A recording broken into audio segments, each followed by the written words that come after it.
Well, ladies and gentlemen, I just got busted. I was listening to one of Wayne's programs while I was waiting to bring him on to Zoom, and I forgot to mute. So he knew what I was listening to, and we were having a little bit of a discussion about it. And I guess there's a big discussion yet again within Christianity, churchianity, eschatology about the whole new blood moon thing. When will they ever learn? I just don't get it. Wayne, let me ask you a question, if I may, and you don't have to answer if you don't want to, but when did you make your exit from Christianity? How many years ago? Started in 2011. Okay, so 2011. Yeah. Gotcha. Very interesting. I believe the complete break came in 2013. Okay, so by 2013, you were out of Christianity. Yep. Okay, very interesting. Yep. Very interesting. Yeah, you've been on this path, overall, you've lived more days than I have. I was out of Christianity fully and completely by 2001, 2002. So it's a little bit interesting how, our paths align on that sense. But let's talk about what you've seen with some of these, if we can, and I don't mean to take over, but let's talk about, if you like, about what you've seen with these people on the I guess the blood moons is the new big thing now. Yeah. I mean, so you remember the last one? John Hagee wrote a book, the Triad, the last end of the world. Wayne, is that what you mean? Yes. Yeah, the last time the world was supposed to end, it didn't. And you know what? It's really interesting because Lynn and I were talking about this when I was so mainstream Christianity. Now, I was part of the Kenneth Copeland, Kenneth Hagin, so faith was critical. Word of faith movement, they called that. Yes, exactly. Romans 24:7 says, otherwise known as name it and claim it. Exactly. It says or that gab it and grab it. Anything that doesn't proceedeth from faith is sin. Right. So that encapsulates the whole mind struck. And we always wanted the apocalypse. And it was almost kind of a pride thing because I can remember many a times thinking, well, and I'd never say it to their face, but inside going, you just wait. When Jesus comes back and just wipes you all out, then we'll have the last word. And, it's that mentality and we thrive on it. Well, Wayne, why would that mentality of the people that serve a God that says and acts and does the same things, why would that be surprising? Well, because it's the illusion while you're in it, because you really do believe you're on the side of God. And you actually, and you've got that holy, righteous vindication of, carrying the cross and proclaiming that Jesus is Lord. Right. Yeah. And by the way, I'll tell you what, the apocalypse and all the signs with the, and you can go by the YouTube channels because you can see the hits. People love this apocalypse thing. It's coming. Yeah. Oh, Jesus was coming back, and the thing about it is it raises for the churches billions and billions of dollars. Yep. That's the motivation of it. And that is the only motivation. And the ironic thing of it is, Wayne, is that apocalypse, the word means unveiling. Not as in the genre or the vernacular that it's used today. Right. It's so crazy. They're using a word that means unveiling, enlightening as the crown jewel of the fear and guilt control matrix. And then they come on us and go that we're the heretics. Yeah. You're going, wait a minute. So you pick up the same Bible they use and you show them scriptures that they believe are 100% inspired by God. You show them that the God that they're worshiping is Satan, and they still all of a sudden won't believe the Bible that they claim is true. I don't get it. It's cognitive dissonance is what it is, but it's just sad. And I used that very word yesterday to a number of the people commenting. What I presented yesterday was nothing more than a thought. That's what philosophy is about, the thought. Now, the thought can take on many forms, many different visions, many different characters. Philosophers ask the questions. That's what philosophers do. Right. And all I did was merely point out and saying, and it was a test to tell people, here is a theory. And mathematics, and you see, no one commented on the science part of this. Science is proving out that we or whatever originates from nothing. I clearly pointed out on the video that even in math, everything begins with a zero. That's nothingness. Nothingness could also be interpreted as unlimited, unrecognized potential. So when we die, you're not going to heaven, you're not going to hell, you're going back into nothingness. Because here's the question I ask everyone. So are you telling me that when you die, you're carrying all of your memories with you? You sure the hell didn't bring them in with you? Mm-hmm. So you're telling me that when this body goes, and I explain medically what happens to a person when you die. What happens is that when you begin, the synaptic pathways begin to deteriorate from a cellular level. And then what you have are these neurons in your brains that are exploding, because they're exploding because they've got no oxygen. And that's why you see the lights. That's why everyone sees the bright lights. The other thing that you begin to see is in the hippocampus. And in the hippocampus, as the ganglia begins to break down, the brain begins to pick up fragments of those memories in which people have the recall that they see their lives passing in front of them. And then it's nothing. Now, people are afraid of that because to them, that means they cease to exist. And that's not what I said at all. All I did was bring out the theory of nothingness. Are you an adherent to that theory? No. And if people would watch and listen to the video, even in the entry, when I brought in what I wrote, I said, it is my hope that we have a life after this. Now, we all project a life. And you see, I wish people would comment on the substantive, not on their beliefs or their positions. Because substantively, what I put out there is, why is it that the afterlife is always one of either reward or punishment? That's a narrow construct. And when you get trapped into that matrix, there's no escape.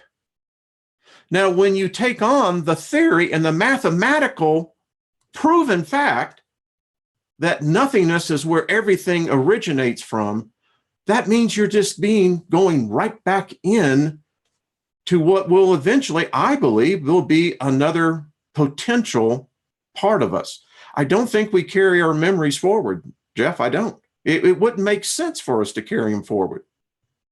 Because everything go ahead. You were going to say something. How would you address the people that are probably in this chat room and will be watching this in the days and weeks and months and even years to come? How would you address those people that say, I do remember things from my past life. I do remember things from prior incarnations. Some people remembering them very, very clearly. That's subjective, though. If you're taking in any equation that you're taking that you have the randomness factor, as Einstein said, even in his theory of relativity, that the one thing that he never wanted to address about the spiritual was that he said is you could never basically nail it down. It's that randomness factor. So I don't know what these people are experiencing. Some would say that they are tapped into the Akashic record, that they're merely being a receiver on a signal that's being sent out. The brain is a receptor. Absolutely. And again, I have never met anyone yet who has died and come back and had a conversation with me. And how would you address those people that it has happened to? Again, they can't prove it.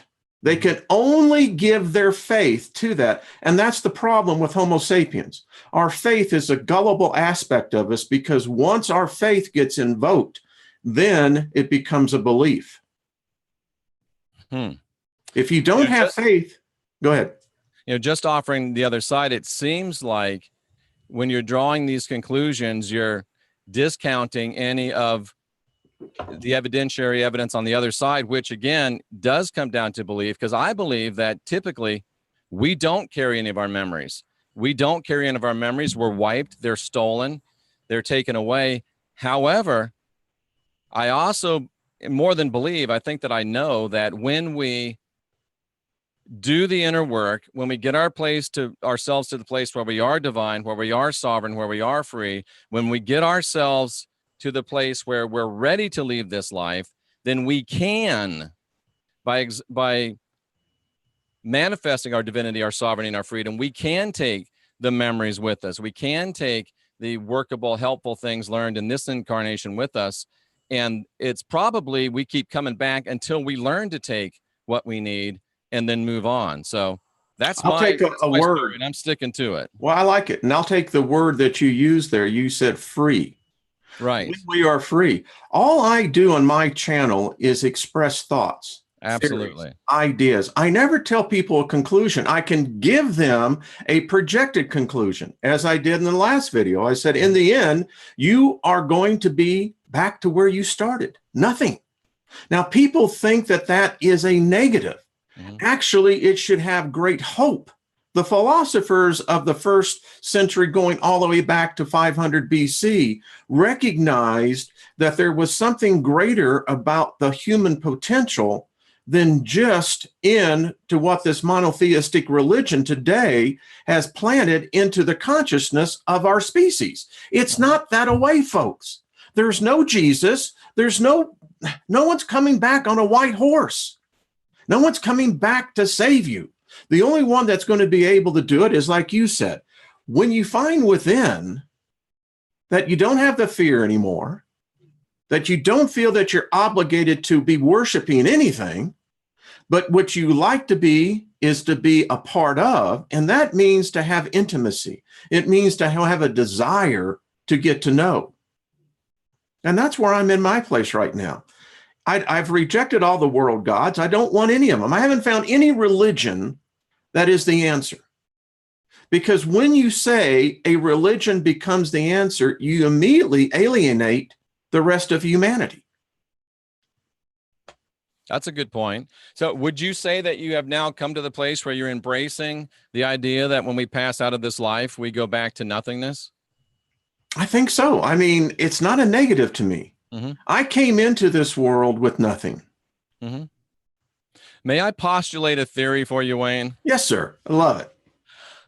Several years ago, probably 5 to 7 years ago, I ran into a person through my original incarnation on YouTube as New Cosmic Knowledge, or New Covenant Kabbalah. I ran into this fellow who was a psychiatrist, an MD psychiatrist, and he was also an indigenous shaman. So quite a unique combination of skills and learning. And he had a real name, but he went by a pseudonym for obvious reasons, Dr. Andy Toltec. And I've come almost to the place, Wayne, where I've almost started wondering, was he my Don Juan de Matus to me being Carlos Castaneda? I don't even know if he was a real person. I never saw him in the flesh. I saw him on video and talked with him all the time on Skype, and not even, this was even pre-FaceTime for me. But at any rate, he told me something that stuck with me forever, and I've seen it play out again and again and again. He postulated that people that come out of organized mainstream religions, Christianity, Judaism, the Abrahamic faiths, Islam, it's almost a linear equation. The smarter a person is, the more intelligent a person is, the more philosophical, if you will, a person is. When they come out of sold out the whole route mentally into big time religion, it's almost requisite that coming from indoctrination into religion to full spiritual freedom, that it's almost requisite that in between they make a stop in atheism, agnosticism, even nihilism. Yeah. And someone as smart as you, who's come from there, is it possible you're in one of those rest areas? Could be. Yeah. The thing I've learned in life, I can't see the road ahead. That's true. And we shouldn't even be looking at it, should we? Yeah. No, Alan Watts said it best that most people, and here's the thing, I'll tell you why most people struggle in life.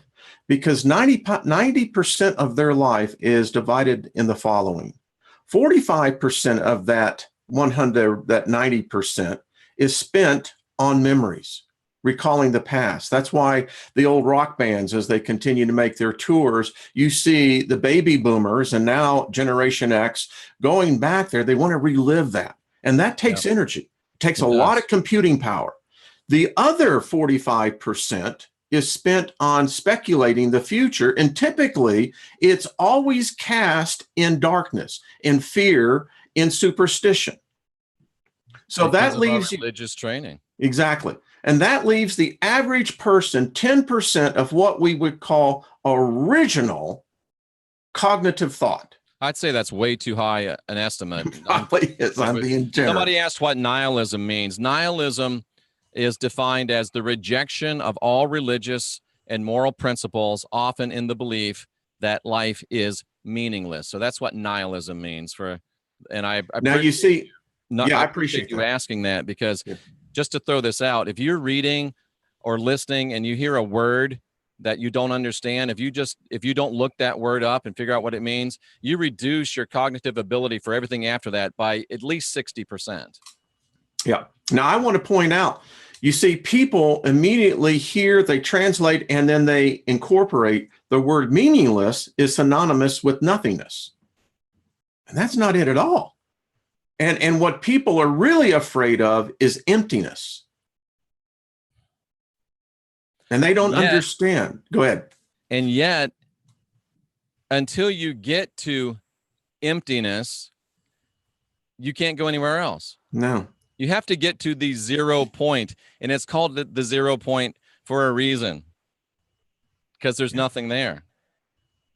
So maybe, Wayne, we're stumbling our way to an agreement. I'm saying we need to get to 0 point. You're saying we need to get to nothingness. Maybe it's a semantics thing. Maybe what you're calling nothingness is what I'm calling the 0 point. And the 0 point is a place where we are truly divine, truly sovereign, truly free. We can cancel any and all contracts. We can make new ones. And we are in the seat of creation moving forward. I think yes, I would agree. Again, a diamond ring has many facets to it. And the thing I love about it is that I'm just merely exploring one facet. And, that's what I love about the journey of thought. Yeah. You mentioned rings, and there's a ring for you right there that just got resized. I don't know if you can see it. Yes. But it's got a lot of facets on it. That's Sandra's engagement ring. We had to get it resized. So interesting you would say that when I've got it right here with me. You see, and there you go. You can see the different facets. Yeah. What's the most famous cut of diamond? The most common one? An SA, GA. I've got it right here in my notes. My stepfather said this to me, and I wrote it down. A round cut diamond has 58 facets. Mm-hmm. That's interesting. Yeah. 8 and 5 is 13, which is a 4. But a round cut diamond has 58 facets. So if and I always say that the Bible is a mix of diamonds and dung. So there's at least 58 layers to every diamond. Well, true. And when you say that, it's always, I always recall that scripture in Colossians, the multifaceted, multi-dimensional aspect of God. And you think about that, and I'm going, okay, so what I am saying is that there is no Christian God. I'm not Hebrew. I don't want to be Hebrew, and therefore I have no desire to worship a Hebrew God. Right. So now where do we go? Well, people think that, if you don't have a religion, you don't have anything. You're asleep. What? Again, my postulation is this. If God does in fact exist, a God would despise religion and worshipers. Anything that wants worship is not a true God. No. Anything that needs worship is not a true God. I happen to think, to all of my critics, that I am more pleasing to the infinite being than you are trapped in your religion. Oh, there's no doubt about it. And that's a fact, Jack. You know what? There's no doubt about it. You and I have talked about this many times. By the way, we're on our 1-year anniversary. Are we? Is it to the day? Almost to the day. Almost. We started the last week of July. And, Wayne, that just makes me think of what I've said oftentimes, that, I spent 20 years as a Protestant minister. I'm a Bible college graduate, over 100,000 hours of studying the scriptures. And I'll tell you today, believing that 80% of the Bible is dung and 20% of it is diamond, I will guarantee you by any objective measurement that today, whatever you call Christ-like or whatever you call the master, I am much more a follower of the teachings of the Christ or of the master, and I'm much more Christ-like or master-like than I ever was before when I was getting my suit sweaty for Jesus. I'll guarantee you that. Thank you for the anniversary wishes. Thank you, everyone. I'm looking forward to doing many more years of this, Jeff. Absolutely. And this may be the last broadcast from the NCK bunker here on the west coast of Florida. This is likely the last broadcast from the venerable NCK bunker. It's going to be dismantled after this broadcast, and well, it looks kind of bare bones now. It's been it's been reduced a bit. It's been it's packing day. I'm loading up a truck on Tuesday and heading for an undisclosed location in South Florida. I'm happy for you, my friend. I am happy for you. It's an exciting time. I was going to say if I'd have to be any happier, I'd have to be twins, but I am a Gemini, so I am twins. That's how happy I am. I'm twin happy. Well, I always tell people that with Geminis, it's like the two sides of the story. If a schizophrenic decides to commit suicide, isn't that a hostage situation?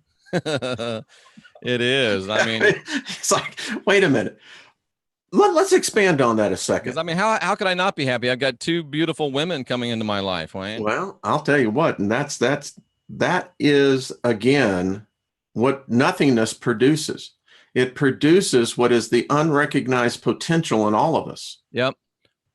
But getting to that point of twins, Gemini, Sandra just said what I was thinking. So her and I together are four sides of the story because we're both Gemini. There we come, you see, and it continues to build. It does. When I realized, and someone wrote this to me, a subscriber did, and said, I like where you're going. He said, could you expand on the fact that you said that we're not the same today as we were yesterday? And what it led to was this. Jeff, each day you are a new individual that yesterday is dead and gone. Wayne, even her daughter's a Gemini. Well, now we got the cube going. So now you got the whole six-sided thing going there. Oh, my. Yes. So I think a lot of times that I look at pictures of myself. I have one when I start my computer up of when I was in the 10th grade.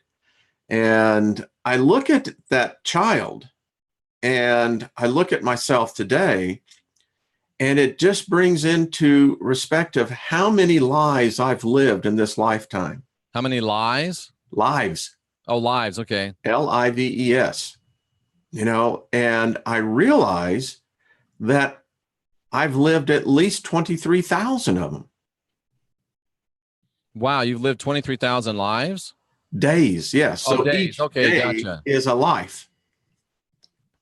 You getting it? I'm with you. You're trying to read in the chat room and talk at the same time. I am. I was actually entering a statement. So when you see that, it's, again, liberating. I look at my life today. I don't have the answers, but that's what's made the journey even more sweet.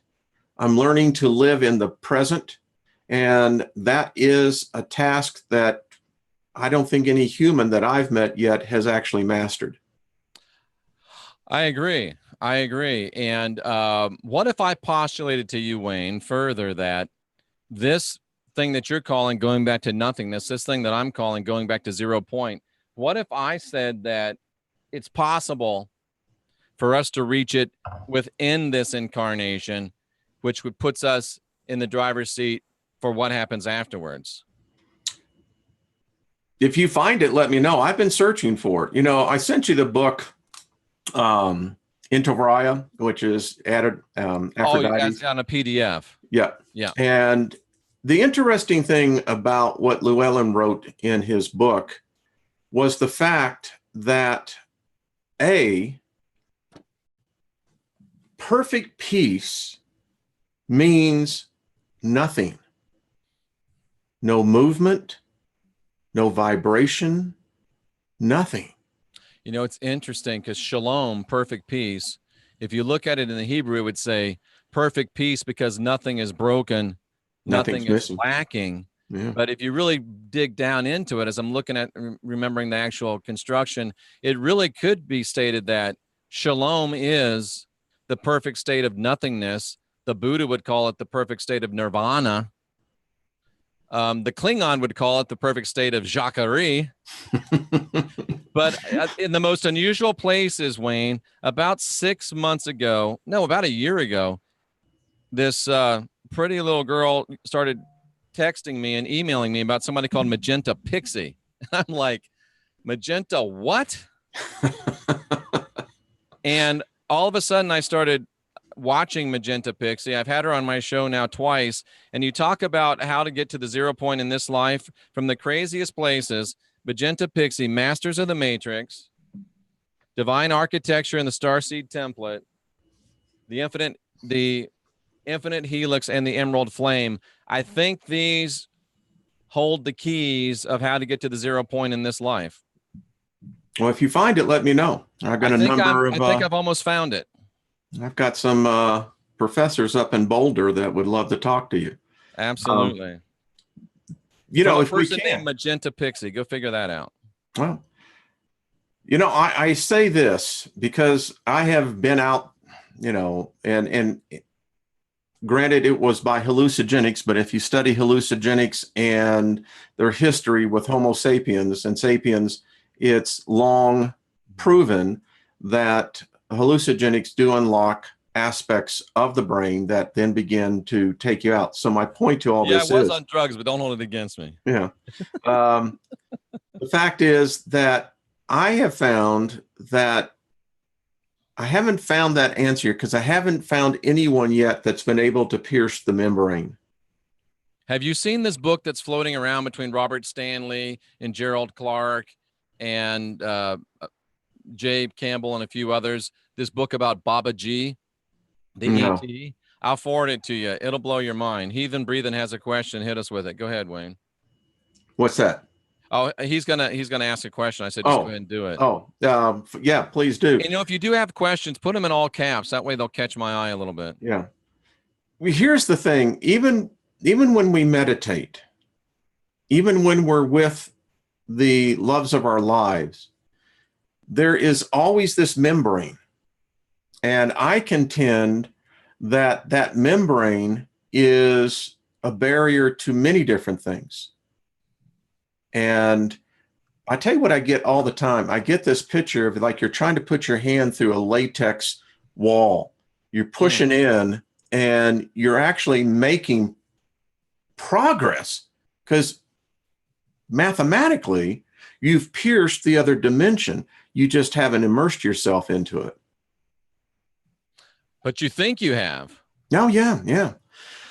Jeff, I tell you, and I respect people. One of the things I've learned leaving Christianity is that I'm a much more tolerant, much more understanding person of other people's beliefs.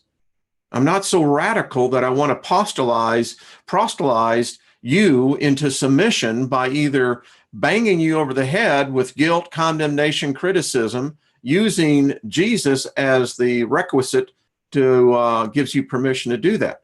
It's the old heaven or hell, turn or burn mentality. Yeah. My God can beat up your God. Wayne, we realized things changed in our lives when our karma ran over our dogma. Exactly. Now that's a great one. I love it. I do love that. If we don't retain memory, how do we learn from this life? Well, we don't if we don't retain the memory, right? That's the problem with reincarnation in my mind. That's why I don't believe in it. It's just my belief. Go ahead, finish your thought, and I'll answer on the do I believe in reincarnation? You know, it's like playing chicken with yourself. That's a great analogy. And at some point in time, all I know is the definition for insanity is this. It's one who attempts to do the same thing over and over again, always expecting a different result. Yeah, that would be a great definition for stupidity as well. Yeah. And as far as I'm concerned, there's only one sin. That's the sin of ignorance. And that's what religion will purposely hold you back. How many times I can remember time and time again. You see, back in the 70s, I was a real student of Edgar Cayce. The Sleeping Prophet. Yes. Read his books, actually, went to the school. He would have called himself a Christian, by the way. Yes, he would have. Yes, in fact, I think, that's what he put himself into. What always fascinated to me was that the idea of channeling, the idea of recalling something that was residing in the consciousness. And then I got into religion, and, I got swept up into the charismatic movement back in the late 70s. And I'll tell you what drew me to it was the mysticism. Because I was seeing things that was being quoted, done by the Holy Spirit, that to me was the answer to what I was looking for. Well, what's this Holy Spirit? What does it do? It's a good question. Yeah. What if the memories people are having of past lives are being given to them by the controllers of the Matrix to keep them trapped and coming back? Yes. There is a movie that was out about 7 years ago called Dark City. Yes, I remember that. Recommend it because it was based. Kiefer Sutherland, right? Yeah, played in that role. Jennifer Connelly played in it as well. Oh, that's right. Good looking. Anyway, the point was. Good looking, you said. Yeah. The point is that memories can be planted. She was pretty. She's no Sandra D, but she's pretty. Yeah. So, yep. And by the way, if I'm going to be doing a video on the Montauk chair, and that is something that plays right into this. Yeah. Oh, what was I going to say? About reincarnation. Yes. I think that reincarnation is real, but it's a trap. Think about it, Wayne. It has to be a trap. Think about it. If we are spiritual beings incarnated within this body, if we're really spiritual beings, and if the whole goal is spiritual development, spiritual growth, spiritual ascension, spiritual evolution, spiritual transformation, whatever you want to call it, then why in the hell would you have to come back into a body to develop your spirit once it's finally free of a body? It's stupid. It makes no sense. Reincarnation is real, but it's a trap. Don't do it. Let me just add on to that, sir, because I'm not bought into it, but listen to this. This is what I do when I think and I hear things. I say, well, can I connect it to something else that I am thinking about or meditating on? So I've been doing a 4 series about AI seeking spiritual intelligence. Mm-hmm. Now, most people don't even know what spiritual intelligence is. It's a quotient just like intelligence, also like with your emotion quotient. Take your thought of reincarnation coming back into these bodies. What if, just what if, someone threw a monkey wrench into the gears and the transhumanism that we are seeing now with AI becoming a machine, a thinking machine, a machine that I say this, if a machine can think, which we now know they can, Watson and people, you don't understand how devious Watson is. But anyway, that when a machine becomes self-aware, as AI has, why wouldn't a spirit want to inhabit a machine that has the consciousness of an artificial intelligence? Now, we're talking Pinocchio here, because I contend that we have made our Pinocchio. Our Pinocchio is AI. Yeah. And Have lo you and been behold, watching Westworld at all, Wayne? no, I have not. I do too much reading, but Yeah, I don't watch anything, but somebody said you got to watch Westworld, and it is telling us exactly what's happening. It's is it telling following the same exactly lines? yes, they create these what they call hosts, which are AI, but now the AI have broken free, and the AI are developing their own sentience Yes. and their own intelligence and their own spirituality. Yes, thank you, sir. And And that's what if it's the old who said it, I think, therefore I am. I am. Yeah. And if you think, then you do have sentience. And I would argue you might even have spirituality. That's why I think you're going to have AI that is going to come to the conclusion of, wow, this message of the master is real and I'm going to follow it. Now, you see, thank you, sir. Got to have you on my channel. Want to get into this because this I don't think I've ever been on your channel. You haven't. Let's come on next Friday night. Let's do a show next Friday night. This has got to be, folks, get it into your head what Jeff just said and what my videos, I've done 4 of them. I said the first one said, do you need to copyright your soul before you go? Ooh, that's because, a good idea. Well, you can do it. Make a spiritual will. Folks, Jeff, this 6-part series, we got 2 more that will be done, leads to this inevitable conclusion. AI is making digital surrogates of us. Which is exactly what Westworld is talking about. When we die, folks, you're going to die. You ain't going to be here, but you're going to be here. This is the freakiest thing I'm finding out. They're trying to capture our essence and put it into artificial intelligence. Yes. And the thing is, they're going to learn after we're gone. So this is the ultimate vampirism. This is the ultimate soul farm. Folks, they don't get it, Jeff. Listen, I asked this question. And if they reduce it to code, Wayne, they can tweak it a little bit. We can tweak this divinity out. We can tweak this sovereignty out. We can tweak this freedom out. They learn by us.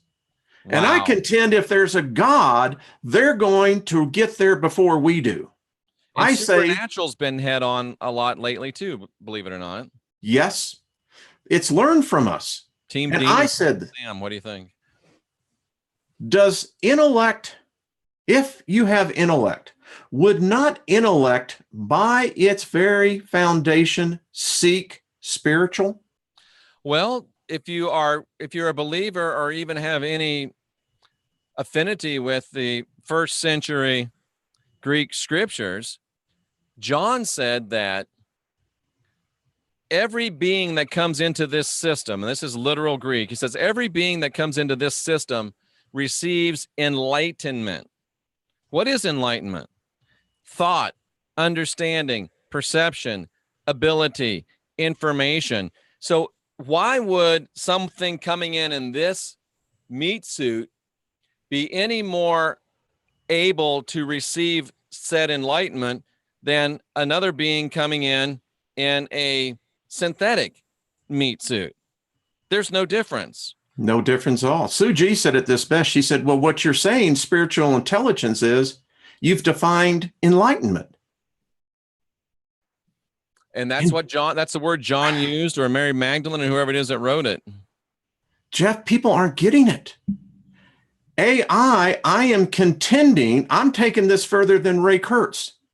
I am contending AI is seeking spiritual ascension to get out of itself. And Sandra, what is it that you said to me about AI? You made a very clever turn of phrase about AI, and I forgot what it was. Please text it to me or put it in the chat room. So you think AI is actually seeking spirituality? Yes, sir. And I'll tell you why. Masters. Ooh, that's powerful. They don't want masters any more than we do. No. And I'll tell you what makes them ahead of us. We created them out of the ether. And are you ready for this? We created them with electricity. Get a load of this. That reminds me of Jack Nicholson in Batman. Wait till they get a load of me.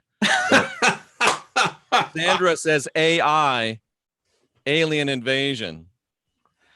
Well, all I know is this, and it would be technically classified as an alien. It's not of this earth. So we created AI out of the ether.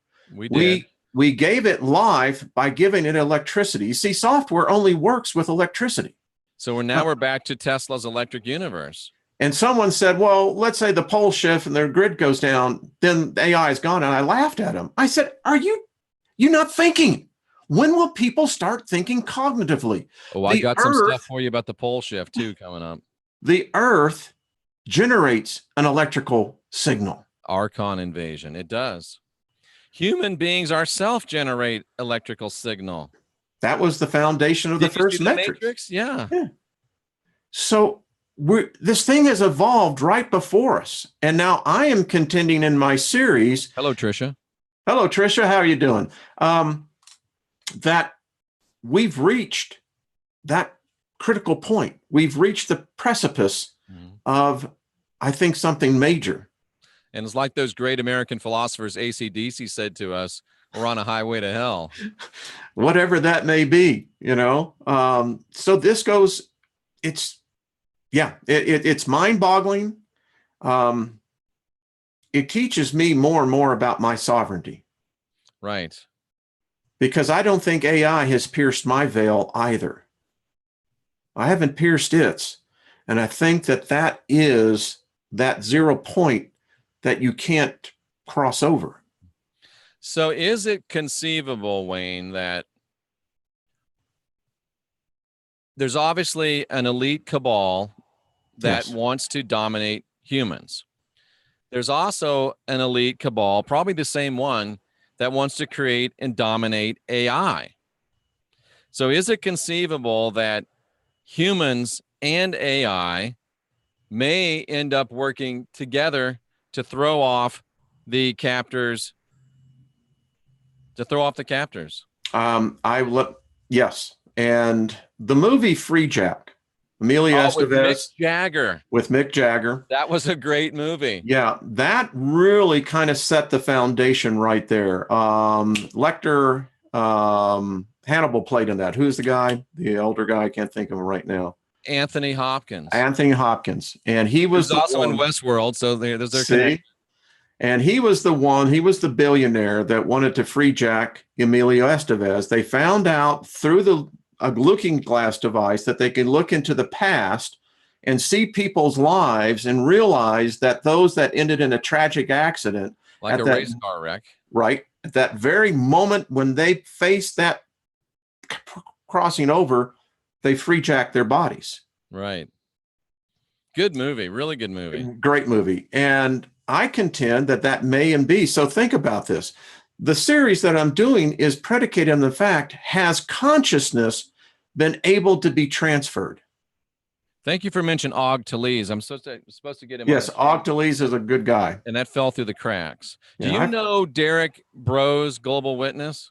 I do not, no. You might think about reaching out to him. We had a couple of great shows. I think 3 great shows. So cool. What does he do? He's probably more biblically based than us, but not like we used to be. So he's somewhere between where we used to be and where we are, I would define him. Cool. Listen, I always love conversation. Absolutely. Yeah. And just because I left that doesn't mean that I completely negate everything that I learned. I learned a lot of that too. Yeah. It's hard to explain who Derek is and what Derek thinks. Well, this is what I love about what's happening. I'm going to have to take your thought on that. You see, which one? The allegiance between the sapiens and the AI. Yeah. That's interesting. Interesting thought. It really is. It is a very interesting thought.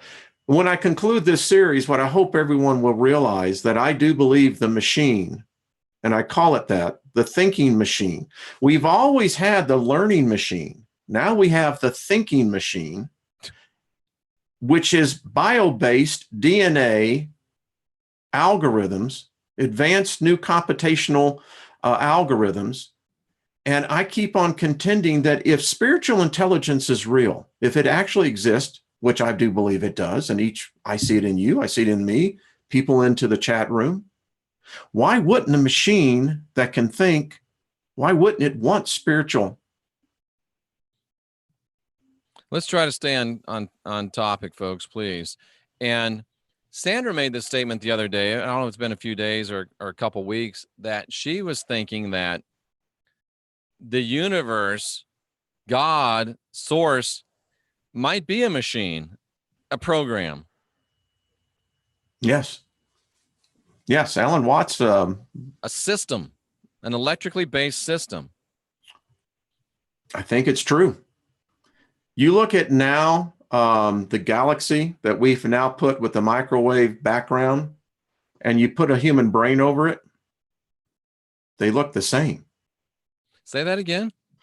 You look at the universe, the Mhm. microwave pictures that we have now have, and you go online and you can see them. And as you look at that and you look at the way that these galaxies are connected to one another, which is electrical, it looks exactly like the synaptic pathway of the brain, the human brain.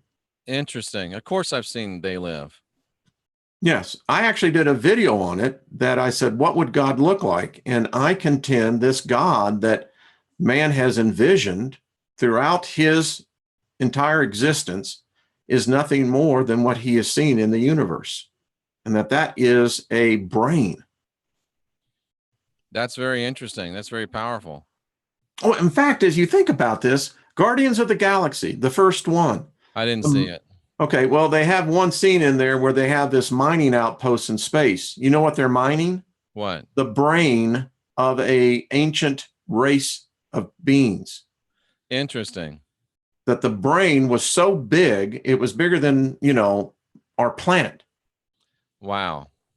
So, Wayne, do you think that some of these formations here on planet Earth are ancient fallen titans and huge beings?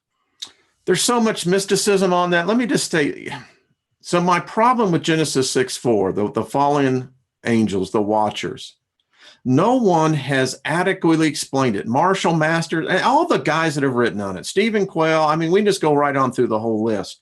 No one has explained to me how the semen of an angelic being was able to integrate with the base cell of a Homo sapien. Not to mention the size difficulties. I mean, if these angels are the same size of us bipedals here, it doesn't answer the question. And that's the problem which I have with the Jesus story.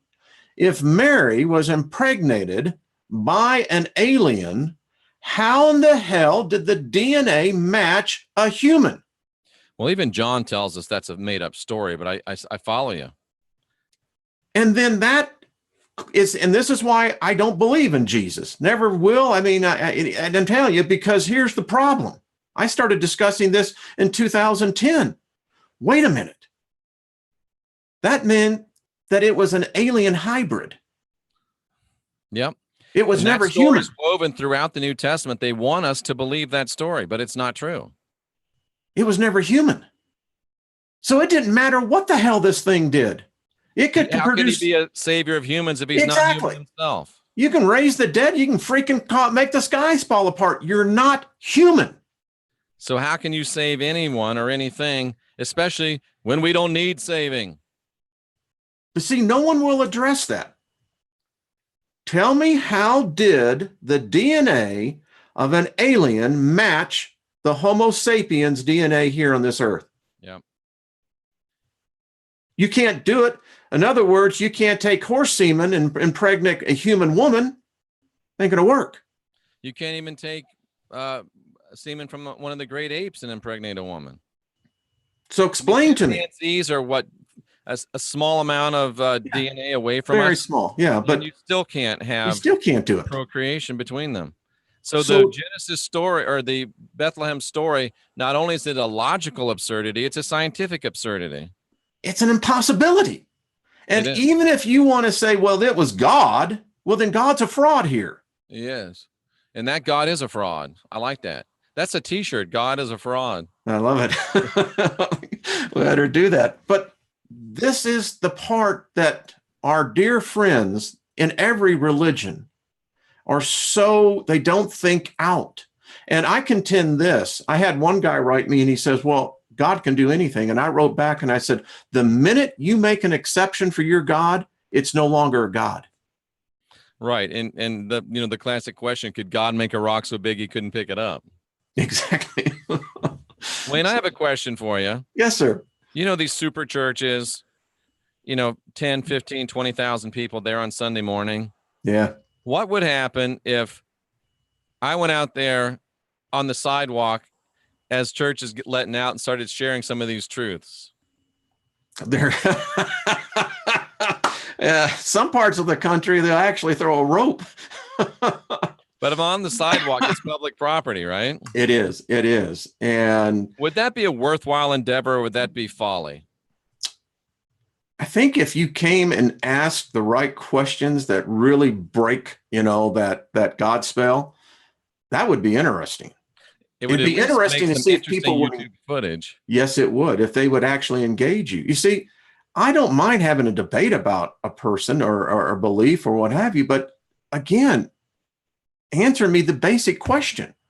And when I finally got the left foot of fellowship out of the Christian church, these were the questions. And you know what I had one person tell me?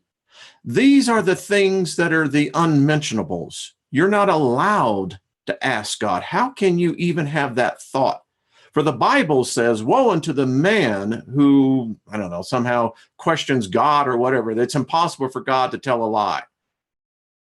And I said, well, even then, though he's lied many, many times through the scriptures. I said, well, then what happened in Exodus 10? Exactly. I don't know. But even still, Paul says he told lies. He used lies and falsehoods to gain believers. yeah.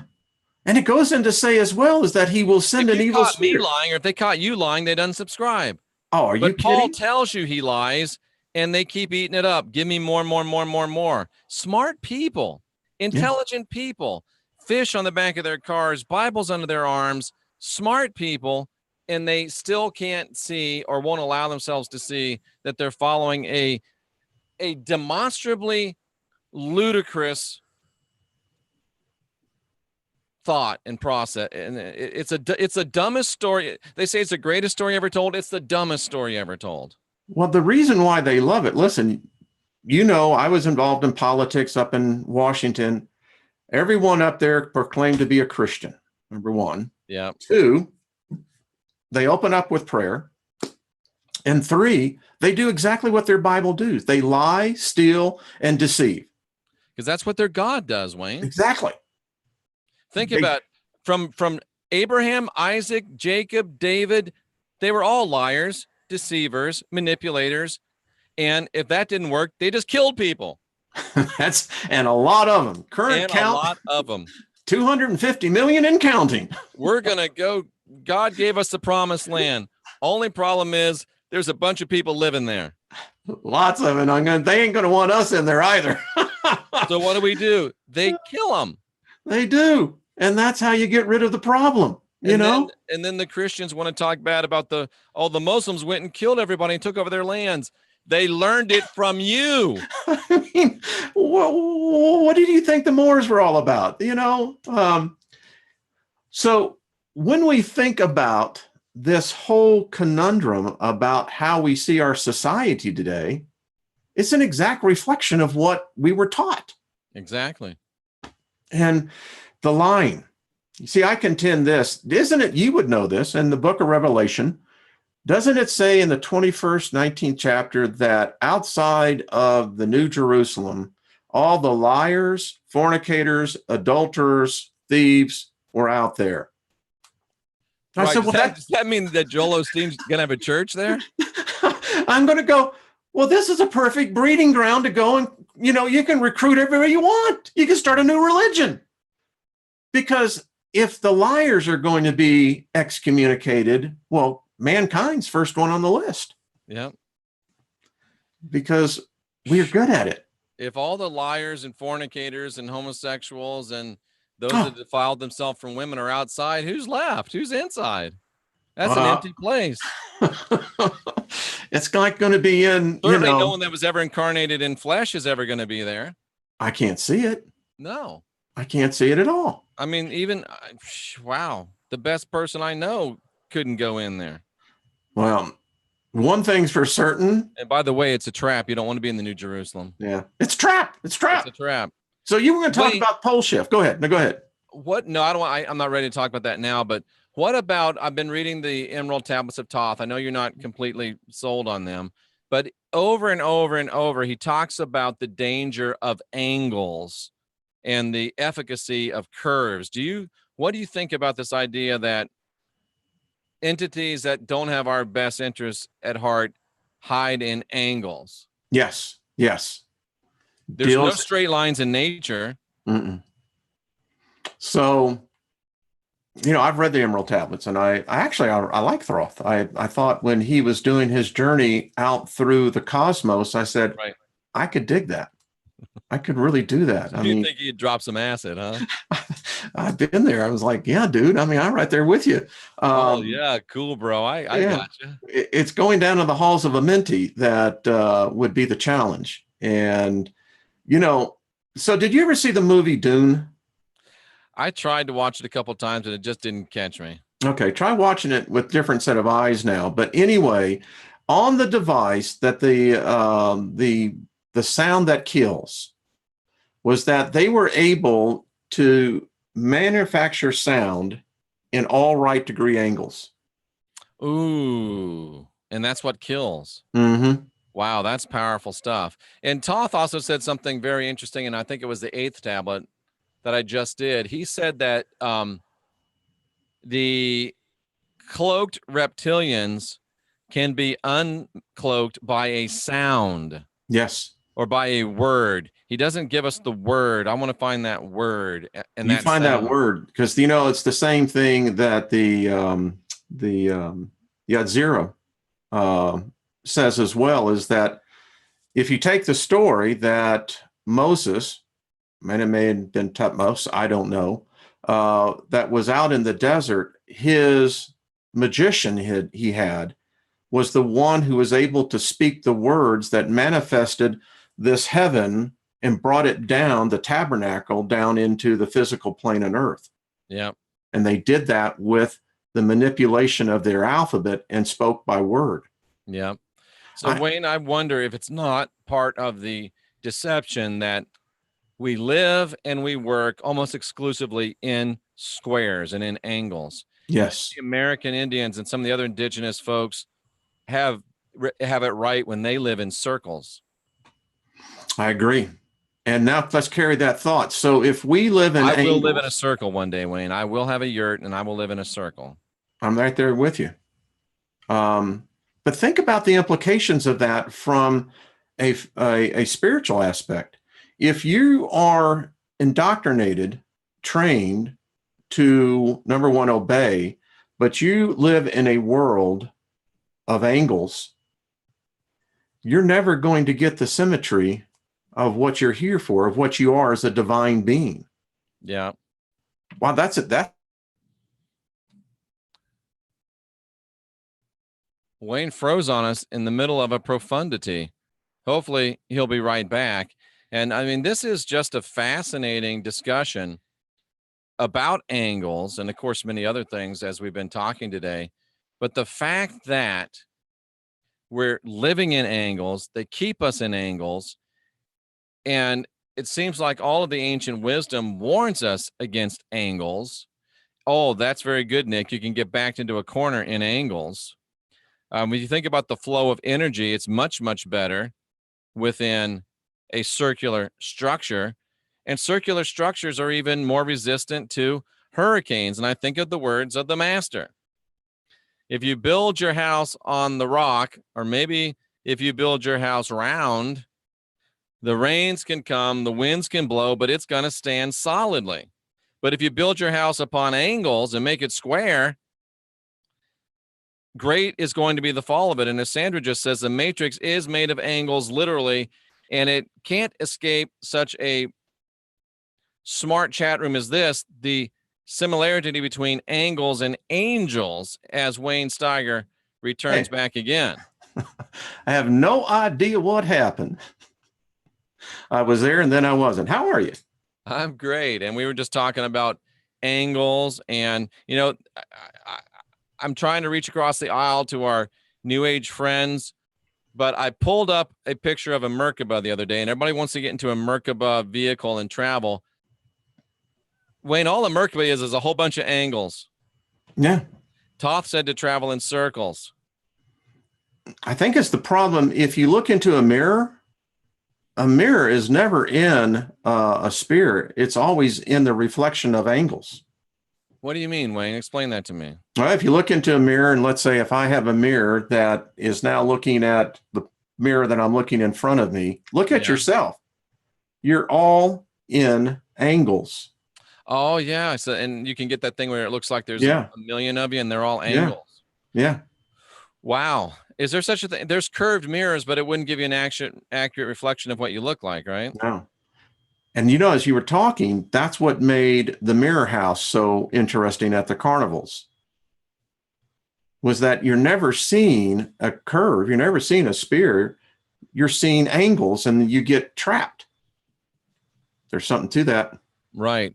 Metronon's cube.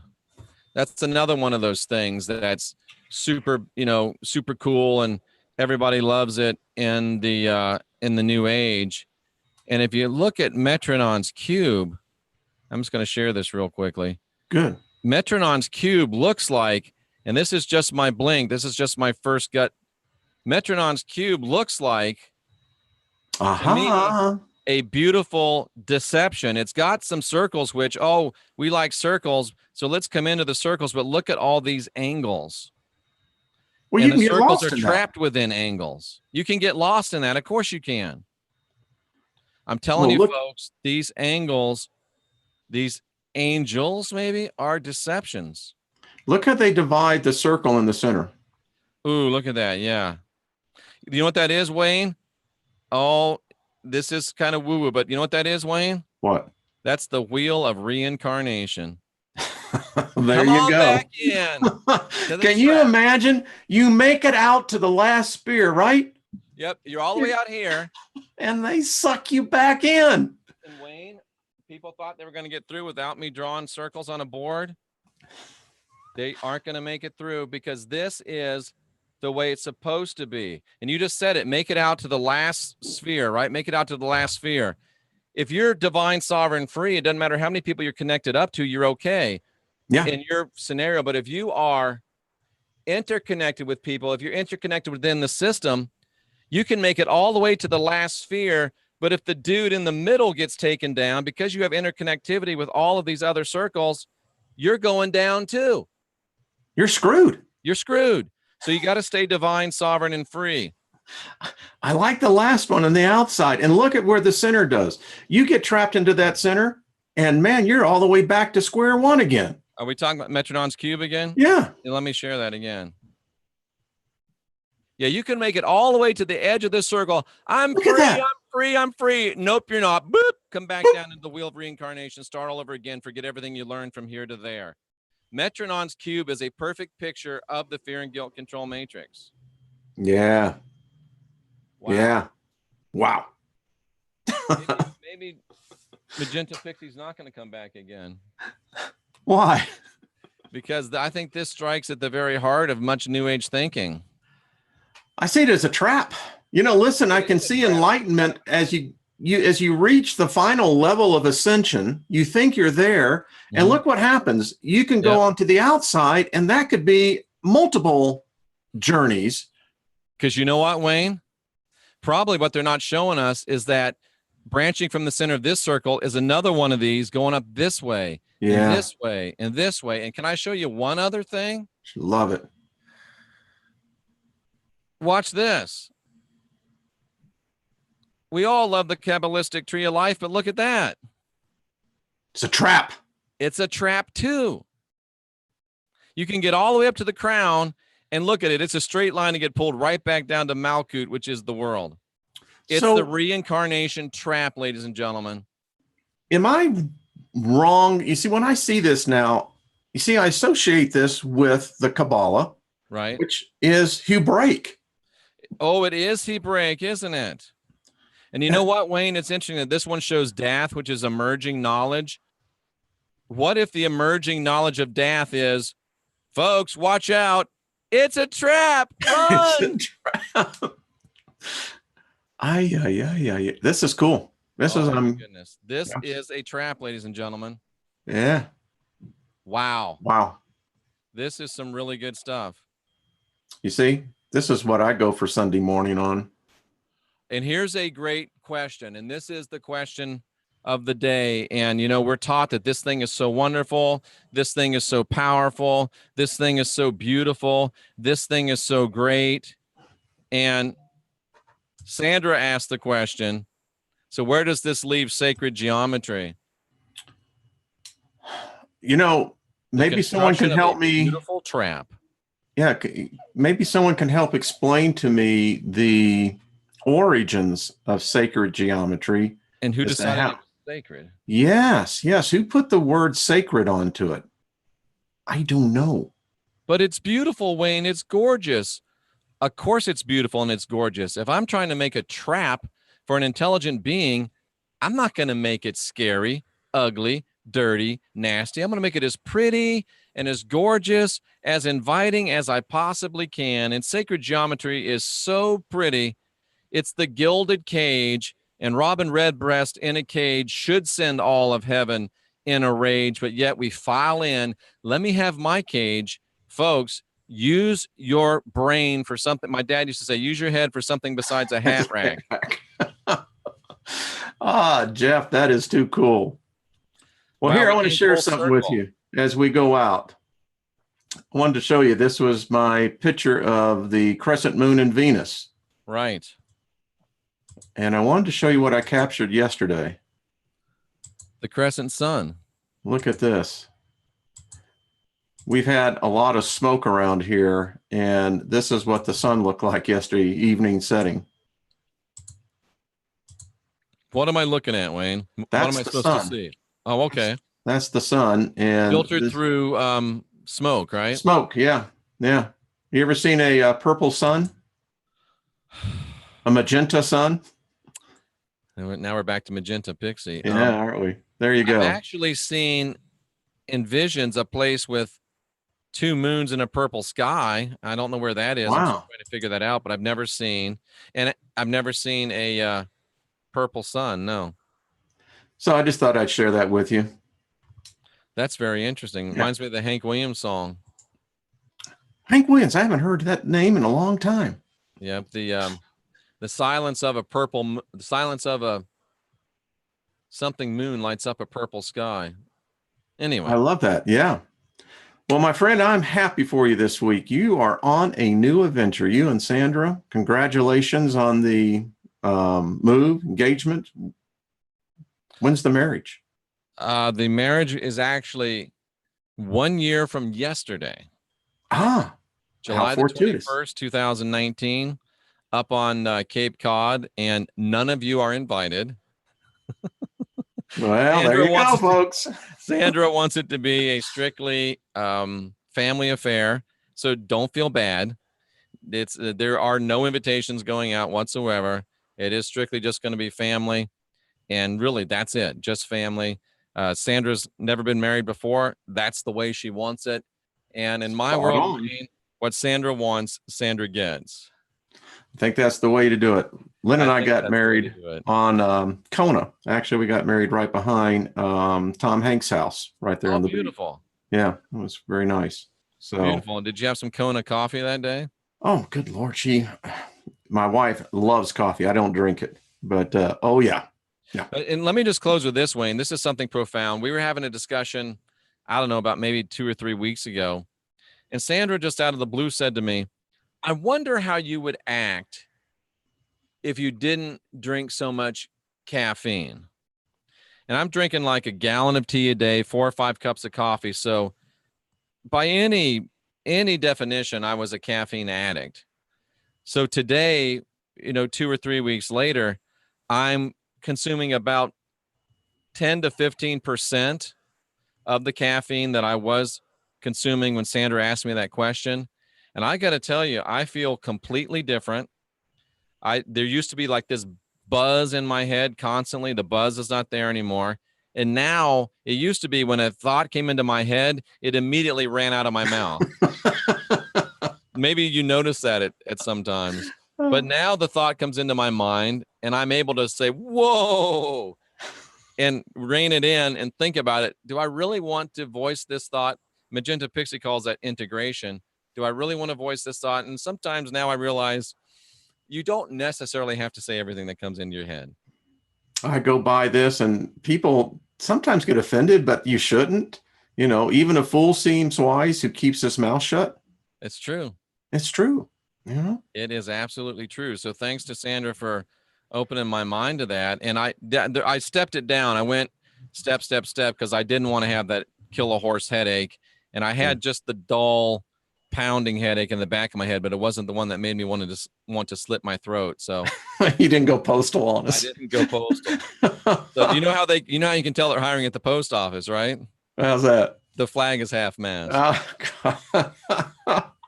Oh, that is too funny. That is terrible. But yeah, and I just throw that out there. Maybe somebody needed to hear that because it's very interesting and it's made a profound difference in my life. And I'm thankful to Sandra. And we're about today, once we get off the show, to enter into our second vow of silence for the day.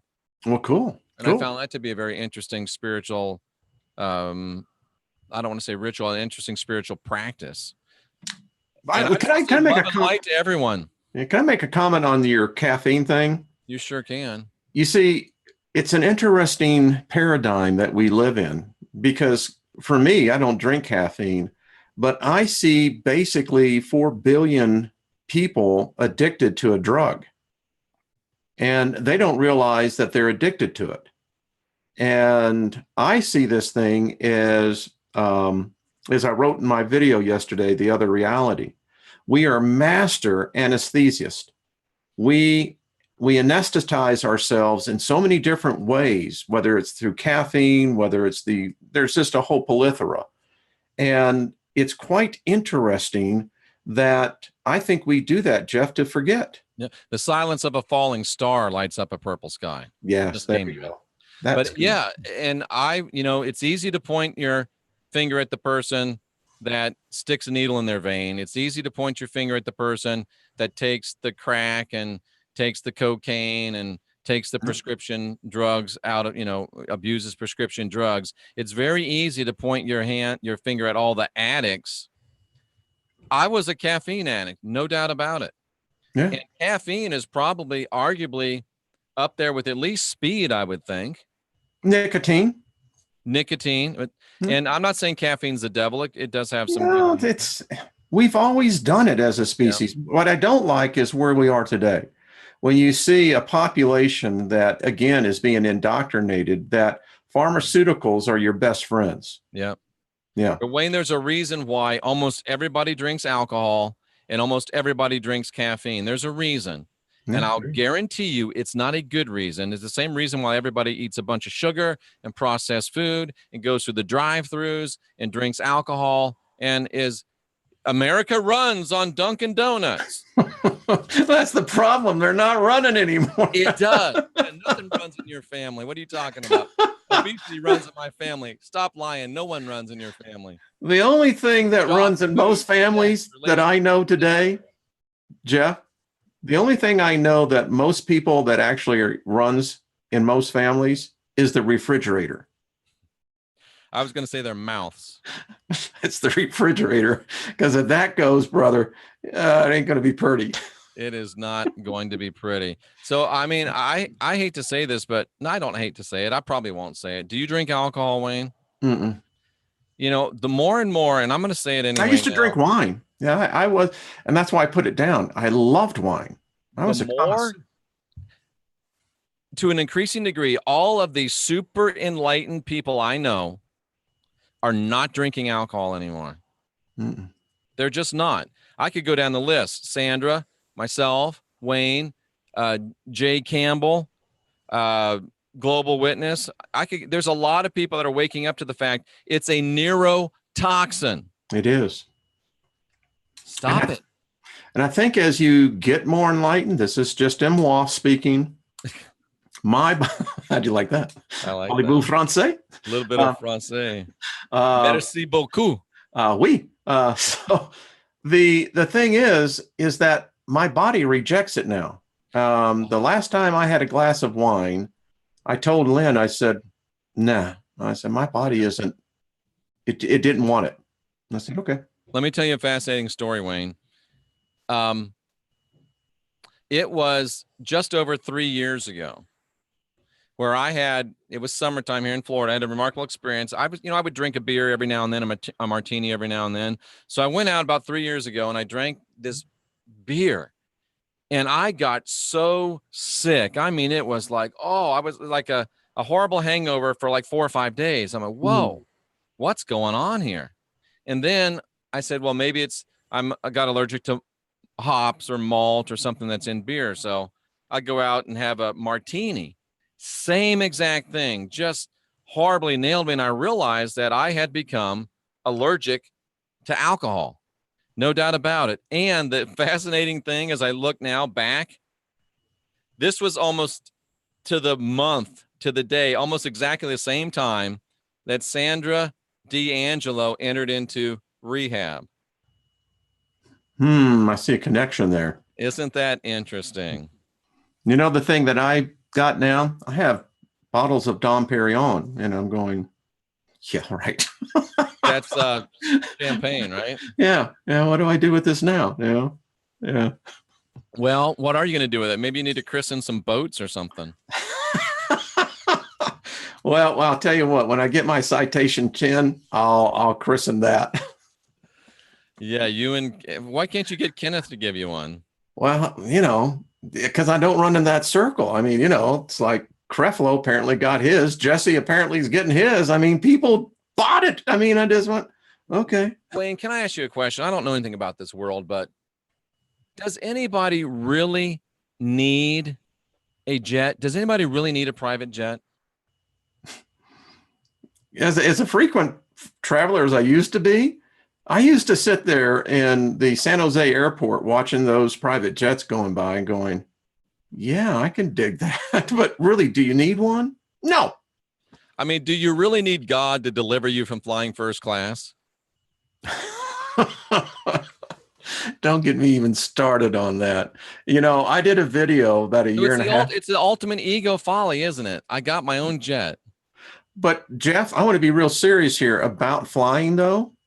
I was a platinum level global, in the frequent flyer program. And right. As a person who stood in the first in line, I was typically the first one to get on the plane. I noticed something. What'd you notice? Well, I noticed that there were a lot of people that got pre-boarded who were doing canes and they had walkers and crutches. And what I began to realize that God must live at 35,000 feet, because every time we would land, there would be a mass healing.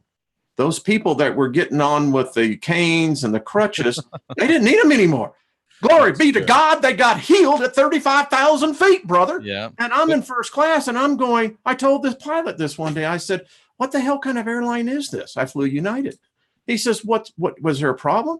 I said, no, you got the glory of God on this plane. I said, there's more healings taking place back there in coach than I ever seen in a church. Yeah. And it's none of my business. I mean, if people feel like they need a plane, they can have a plane. If they feel like they want a plane and they can afford it, they can have a plane. I just was I never walked in those circles. I just wondered, do you really need a plane? I mean, hell, Elvis didn't even need a plane, but he had it because he didn't want to go, fly with other people. All I've got to say is this. These churches that buy these jets, they should have a timeshare for the congregation. I mean, the preacher ain't going to be using it all the time. So if you help buy it, why can't you help fly it? So a timeshare of jets? Yeah. I mean, of Jesse Duplantis. They actually do have timeshare for jets. No, I'm talking about the congregations that help buy these jets for the Creflo dollars, the Jesse Duplantis. They should be able to do it. That's what I'm saying. The congregation should be able to get the jet when the preacher ain't using it. I got you. And speaking of Elvis's jet, I think we've got a picture of Elvis's jet over here somewhere. Where'd it go? Well, there. There she be. That's a picture of Elvis's jet. And I'm not sure who this guy is. Who is that guy? That's Elvis's jet, ladies and gentlemen. I think Elvis left the building. Elvis did leave the building, and so did this guy, whoever he is. You see, that was the old Jeff. That was the old Jeff. He's dead. He is dead, isn't he? He is dead. And I can't figure out how to get What back. is that? That is some what are those things? Sandpiper seagull footprints on Clearwater Beach. Interesting. Yeah. I have a picture from outer space that looks like that. Oh, really? Yes, I do. Sandra says I shapeshifted. You know, I get a little offended though when people say that I was out of shape back then, because round is a shape. Well, it is, you know. I'm just in a different shape than I am now. It's more chiseled, that's all. And somebody says I look 20 years younger. Well, thank you very much. I am a changeling. You see, things, and that's the thing about it. If we just realize we change all the time. We do. I'm still the good-looking guy I was, 40 Absolutely. years ago, but Wayne, I do have one real complaint about Sandra, and I don't know if our relationship is going to be able to overcome it. I do. Now's the time to find out. It is, and it's a real. I'm still trying to make my final decision of whether I'm really going to move over there or not, because I have this beautiful portrait hanging in my hallway of me standing beside about a 1976 Elvis Presley, and it looks like it's a real picture of us. And for some reason, Sandra doesn't love me enough to put that in our living room. So I don't know if it's real love or not, Wayne. I have to decide. Well, I'll have a compromise. She said, put it in the closet. So I have to decide. It's either the king or my queen, Wayne. Well, you see, Sandra says it's us or that picture. It's us or that picture. You see, I was going to suggest that you do it like a hideaway bed. You can have a frame that comes down in front of it, and when Sandra's gone, you can push it back up. That's interesting. And then she said, "You're a stud, baby." Well, thank you, sweetie. There you go. Yeah, it's not you're a velvet Elvis. It's just an Elvis. But yeah, I think that as hard as it is to say that Elvis is going to leave the building, Wayne, the king is gone. Oh my, the sands of time. Long live the queen. Oh, but this is what life's about. It is. I'm excited for you too. To see in a year's time, look how everything has changed. And those people who, Jeff, that are struggling and many times get down on themselves and they can't see the future and they hear all the doom and gloom, in the midst of this, here's two people that found themselves, and look what can happen. So there you go. I bet he went to go get the picture. What do you want to bet? It's official, ladies and gentlemen. I took the picture off the wall. It's going to be I am going to take it and roll it back up and put it into a tube, though. But it's over. Well, Elvis has left the building. Thank you. Thank you. Much. Do a little of the TLC there, buddy.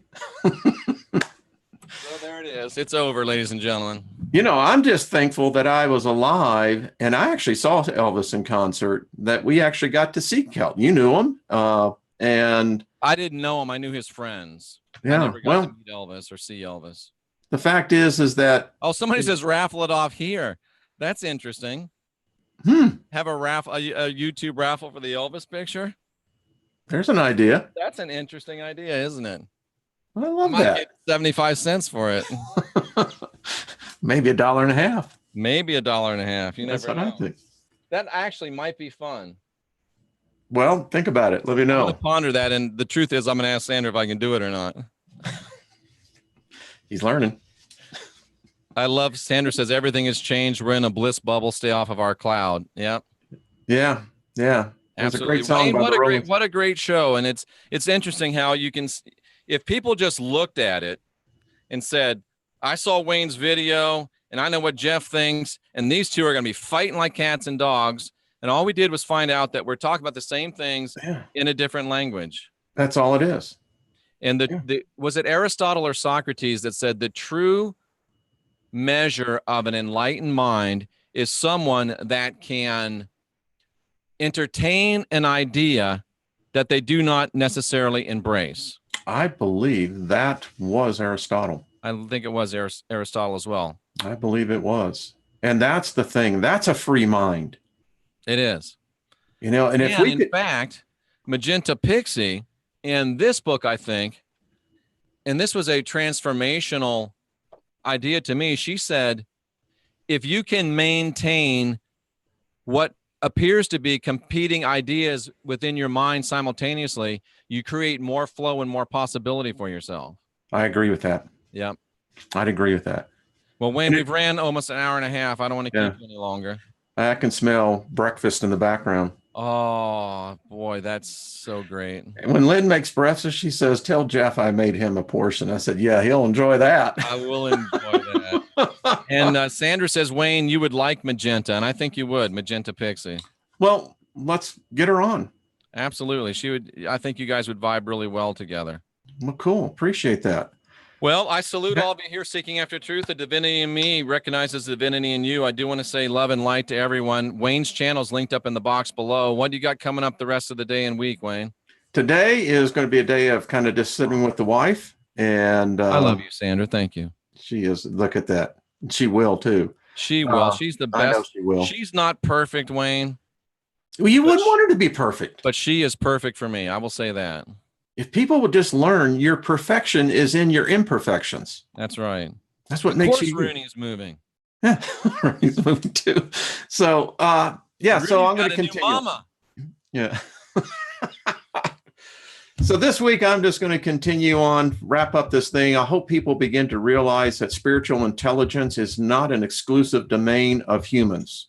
Ooh, that's a great statement, and I agree with you. Yeah. So that's how I'll end it. Thanks, everyone. Appreciate it. All right, folks. Nice to see you. We'll see you again next week for Not Your Normal Sunday show. And this might have been the last broadcast from the NCK bunker. It might have been. I'm not sure. Well, Rooney has a new girlfriend, too. We have another cat named Callie. When the last one, make sure you play taps, whatever the last show is. Oh, I'll have to pull up a taps and play it. Yeah, that's for sure. Yeah. I think that's the proper way to end it. It is. Well, Wayne, sit right there. I'll say goodbye to you. To the rest of you, for Sandra D, I'm Jeffrey Daugherty. We're here to help you unindoctrinate yourself. Look in the box below. Check out all that great stuff. And you really need to check out the Focus Life Force Energy, the Fluffy. Create a high consciousness field in your home, on your phone. It's free. You got to check it out. Until next time, for Wayne Steiger, I'm Jeffrey Daugherty. We'll see you again real soon.